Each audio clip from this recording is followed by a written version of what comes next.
What is up, everybody? This is Keith Jamison. Go back to your guide to 31 across the DFS industry. Back for another 4-game Saturday EPL slate. This is the last Saturday EPL slate we'll have for the next few weeks as we approach international break. Hopefully, we can squeeze in another win. Just before I get into the picks and who I am targeting for this Saturday, just a quick reminder to like, comment, and mash that subscribe button on the main media network. Make sure you're up to date for all the amazing things that Pat and the team have coming your way, especially in the NFL season where the content is jam-packed with all sorts of great stuff. Definitely helps my drives shorten. And if you are a podcaster, make sure you are checking out the feed at Daily Fantasy Picks and Bets, the mix, where you can get them on pod as well. And finally, if you're interested in more of my content, make sure you head over to FSI DFS on YouTube. You get all sorts of stuff from here of us here at FSI, including for those that are like a more GPP lens on EPL.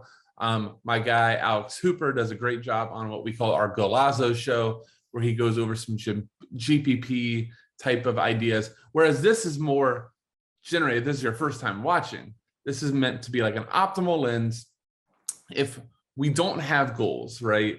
How are we going to build the best floors? And so oftentimes too, we can go for players that aren't necessarily the biggest goal threats, get a goal or get an assist, and just lap the people that are rostering goal dependent strikers or guys that don't necessarily do much if they don't get a goal, which in reality, especially in the EPL, goals are not a given. We had, 2 weeks ago, we had a slate that at halftime, nobody had scored. I believe it was a 5-game slate and there was no goals. And then there was 1 goal in stoppage time, right?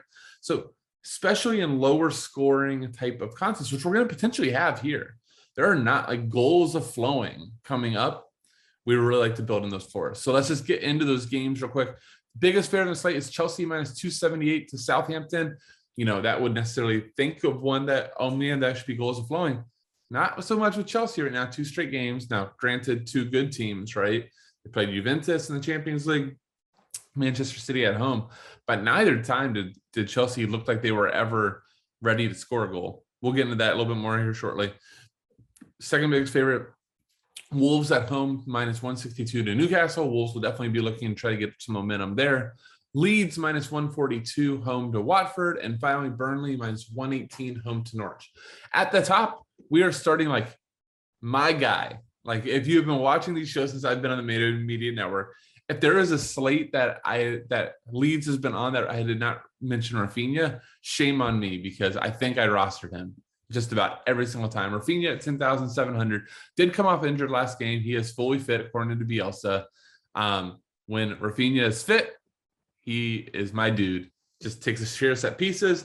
He is up in the top 5 in terms of dribbles attempted, meaning he has no problem trying to take guys on, draws fouls, has huge goal scoring upside, and we have a fantastic matchup to Watford, who very much plays defensive, wants to play in the counter, meaning they're going to soak up pressure here from Leeds. And when you're talking about pressure in Leeds, that comes from Rafinha at 10,700. I think he's a lock for cash games at your forward spot.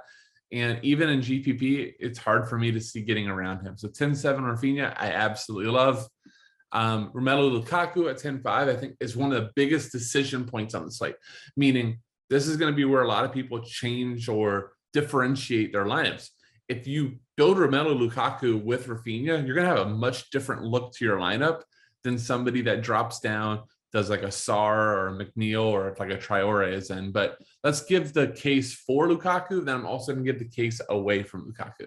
The case for Lukaku, biggest favorite in the slate, minus 278. Chelsea can sometimes not be the most DFS friendly, so you could try to go ahead and build floors and not get the return you want for the price.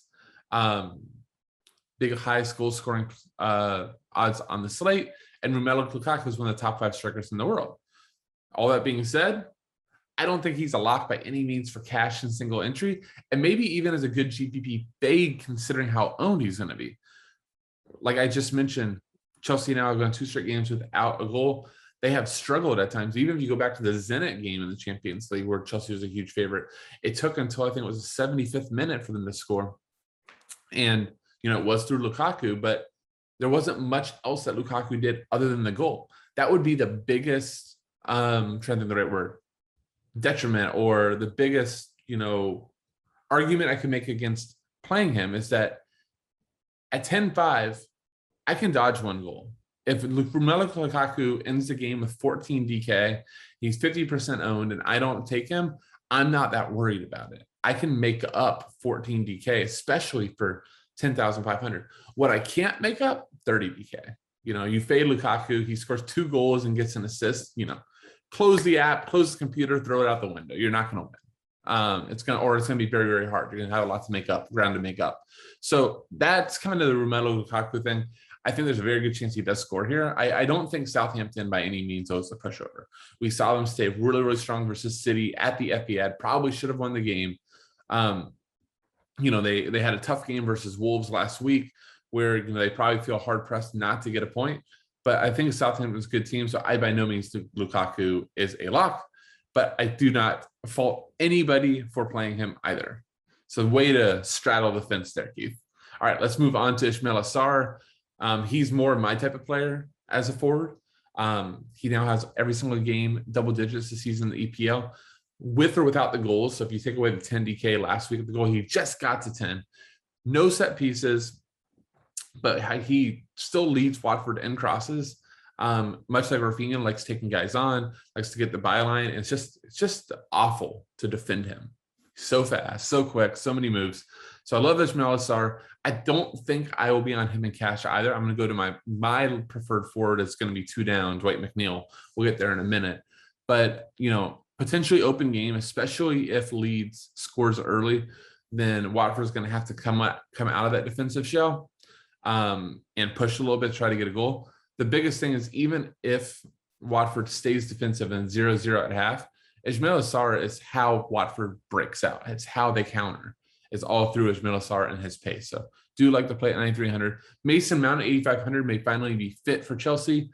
With no Reece James, I think that Mason Mount has a really good shot at least a set piece share. Potentially, and this is the crazy thing with Chelsea, back to the Chelsea tilts, right, is potentially a monopoly. We really don't seem to know what Chelsea's going to do their set pieces. It's Marcos Alonso one week. It's a split with Reece James the next. Callum Hudson-Odoi has a chance when he's on to take sets. Mason Mount, was shown up with monopoly. So it never seems to have like the most consistent thing. But, at 8,500, I think Mason Mount and whoever the left wing back is, we'll get there in a minute with Marcos Alonso or Ben Chilwell. I think those are my preferred ways to get Chelsea exposure if I even feel like I have to have a Chelsea piece. But Mason Mount, England international, we know, has chances set pieces. Even when he doesn't, he plays that number 10 role behind Lukaku, and it's just very, very effective. Even without set pieces, he routinely hits 8 to 10 DK. You get set pieces and Yahtzee, you're good to go. Dwight McNeil, 8,300 is actually one of my favorite plays on the slate. Put him on the cover because, one, I just can't put Rafinha on the cover every single video. If I could, that would be cool, but I've got to change it up here a little bit. But Dwight McNeil, 8,300, I think is in a sensational spot at home to Norwich. This is a game that Burnley has to have circled on the schedule as a must win. It's at home where they play much better. It's versus another team that's a relegation candidate. Burnley's going to be in that battle all year. They have to win this game. They have it circled. Sean Dyche is telling the guys, this is the one, guys. We have to get at minimum a point, but we need 3. And that means Dwight McNeil is going to be attacking so hard off the left. He gets to share set pieces. But it's not just the share set pieces we love with McNeil. He just crosses every single time he gets the ball on the left that he can, takes guys on, is a goal and assist threat. I just love the price at 8,200. I love the matchup, 8,300. You just don't get very often that Burnley's going to be a favorite at home. So I want to attack those spots, especially with a guy like McNeil. I think he's a double-digit floor here. The goal or assist, you're looking at 20 DK. So love Dwight McNeil, 8,300. Marcos Alonso, 7,100. This could become Ben Chilwell. Just throwing it out there. Marcos Alonso subbed at half. He's played a lot of football. Ben Chilwell was their big money signing last offseason. Among others, but it's still a lot of money spent on left back, over 50 million. But if it's Marcos Alonso, he's going to have share of set pieces. He's very, very good DFS wise in terms of attacking, has goal threat, takes some free kicks, is a threat even when he's not taking corner sets on headers on corners because he's so big. So 7,100. especially if you don't see Mount, then Marcus Alonso to me becomes my preferred Chelsea exposure. I think he has really close to double-digit floor here with Chelsea likely to have a majority of possession. It's a lot to spend on a defender, but I do think it's a really, really good outlet to get Chelsea exposure. Now, just because this is my last little Chelsea piece I'm going to mention, I want to throw out one other thing. So it could be Ben Chilwell. Ben Chilwell, when he came on for Marcus Alonso, played 45 minutes versus Juventus, was taking corner kicks from both sides and swung in 9 crosses in that time. So that is very, very intriguing. He's only 60. Wow, I cannot talk. 6,600. And Callum Hudson-Odoi is forward eligible, could play the right wing back position. Cesar Azpilicueta, in my opinion, is the most likely right wing back, but it's worth noting Callum Hudson-Odoi, super, super talented. Outside shot, if it's Odoi and Alonso without Mason Mount, that he would split corners. A good player and an interesting play. Again, if you want Chelsea exposure, you could just do both wing backs, potentially get all the set pieces and go off and rolling. All right, let's go to Stuart Dallas, 6,100. I really do like Leeds here. Much like I had mentioned that Burnley has the game circle on their schedule versus Norwich has any points. Leeds has to have this one versus Watford at home circled as a must get on points and must get going for their momentum. Stuart Dallas plays a central, sometimes wide role, split sets with Rafinha. If you remember back to last year with Leeds' big win at the Etihad versus Man City, Stuart Dallas had 2 goals. He always is very, very adventurous in terms of always make runs into the box. At 6,100, he gives you a good floor and goal upside. So I do like that as a way to get more leads. Matt Ritchie at 6,000, another guy like Rafinha, is just one of my dudes. Plays out there as left wing backs, takes set pieces, has never seen a ball he can't cross. Any guy that looks at a ball and says, this ball can get crossed in the box, that's the guy that can play on my team. So I love Matt Ritchie. Almost always is in the running to get double-digit crosses, which means he's a really good shot at getting double-digit points.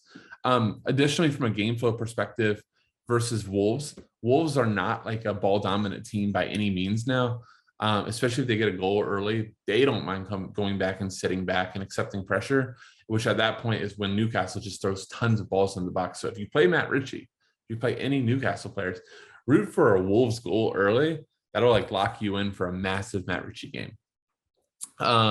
Ashley Westwood at 5,800 is normally not my type of guy, but looking more into Ashley Westwood, first off, he's a quality footballer, shares some set pieces with Dwight McNeil. I already mentioned how much I think Burnley is going to be pushing. And at 5,800, he's consistently in that 8 to 12 range with or without an assist.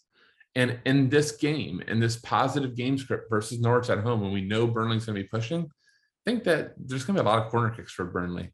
And, the good part about Burnley too, they're set piece experts, which means that when they're corners, they have a really good shot at shot assisted. So it's not just a 0.7 for the cross, it's 1.7. I like pairing Ashley Westwood with a guy like Chris Wood, like a guy like James Tarkowski, or my dude. I've been saying a lot of guys are my dude. I guess I have a lot of guys that are my dudes in EPL, but Ben Mee, sub 3,000, won me a King of the Pitch ticket. So I think all of those guys are like intriguing, stackable guys with both Dwight McNeil or Ashley Westwood, and are nice fits in your lineup. Ashley Westwood at sub 6,000 could be very popular in cash games. Cesar Azpilicueta, I kind of already mentioned that he's likely going to be right wing back for Chelsea.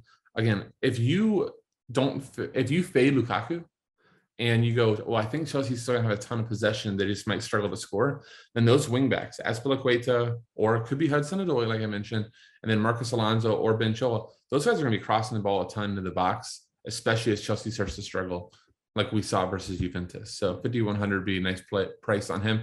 And finally, for some value, look to see if Billy Gilmore, this future superstar at Norwich, he is a Chelsea loanee. Every time he's on the pitch for Norwich, he takes set pieces, 3,800, sub 4,000. There's not a ton in that sub 4,000 range on this slate, so I want to at least give you one. Billy Gilmore, fresh off of double digits. The last time he was in, played great in the EFL Championship, in the EFL Cup versus Liverpool. So I think there's a really good shot that if you get Billy Gilmore in there, you're looking at 7 to 10 range, which for that price is all good. All right, 10 picks. That will do it for this week. Thank you all for watching. Enjoy the international break and enjoy the football on Saturday. Once again, make sure you like, subscribe, and comment on this feed on YouTube. And if you, once again, are interested in more of my content, check me out at GatorGuy31 on Twitter and at FSI DFS on YouTube. Thank you all for watching. See ya.